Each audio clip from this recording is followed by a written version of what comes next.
Tollywood star hero Balayya Babu box office దగ్గర వరుస విజయాలను సొంతం చేసుకుంటూ దూసుకుపోతున్నారు. వరుస సినిమాలతో బిజీగా ఉన్నారు ఆయన. అయితే ఆయన వారసుడు మోక్షజ్ఞ సినీ ఎంట్రీ కోసం ఫ్యాన్స్ ఈగర్గా వెయిట్ చేస్తున్నారు. ప్రశాంత్ వర్మతో డెబ్యూ మూవీ ప్రకటించినా అదెందుకో పట్టాలెక్కలేదు. దీంతో ఆదిత్య 369 సీక్వెల్ ఆదిత్య 999 మ్యాక్స్ అయినా సెట్స్ పైకి వెళ్తే బాగుంటుందని ఫ్యాన్స్ ఆశపడుతున్నారు. అయితే నందమూరి అభిమానులు ఎదురు చూసే కొద్దీ మోక్షజ్ఞ ఎంట్రీ లేట్ అవుతూనే ఉంది. గతేడాది ప్రశాంత్ వర్మ దర్శకత్వంలో పాన్ ఇండియా మూవీ ప్రకటించి ఫోటోషూట్ చేసి ఫస్ట్ లుక్ పోస్టర్ కూడా వదిలారు. రేపు పూజనగా ముందు రోజు రాత్రి క్యాన్సిల్ చేశారు. మంచి ముహూర్తం కోసం వాయిదా వేశామని బాలయ్య చెప్పినప్పటికీ ఆ తర్వాత సంక్రాంతి, ఉగాది పండుగలు వచ్చి వెళ్లాయి.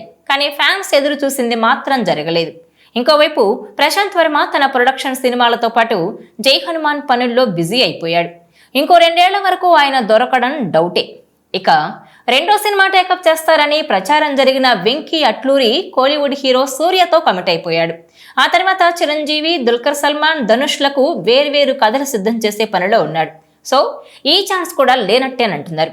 మరి మోక్షజ్ఞ కోసం ఏ దర్శకుడు అందుబాటులో ఉంటాడంటే చెప్పడం కష్టమనేలా పరిస్థితి మారిపోయింది.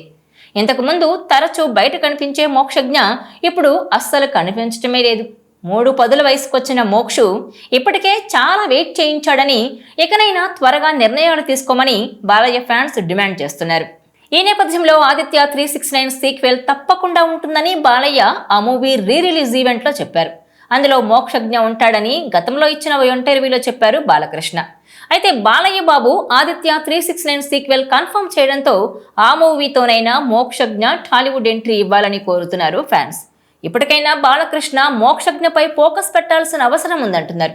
Balayya Babu back to back సినిమాలతో కెరీర్ను ప్లాన్ చేసుకుంటున్నట్టు మోక్షజ్ఞ సినీ కెరీర్ను కూడా ప్లాన్ చేసుకుంటే బాగుంటుందన్న అభిప్రాయాలు వ్యక్తమవుతున్నాయి. ఈ వీడియో మీకు నచ్చినట్లయితే please share, like and subscribe R24 Telugu.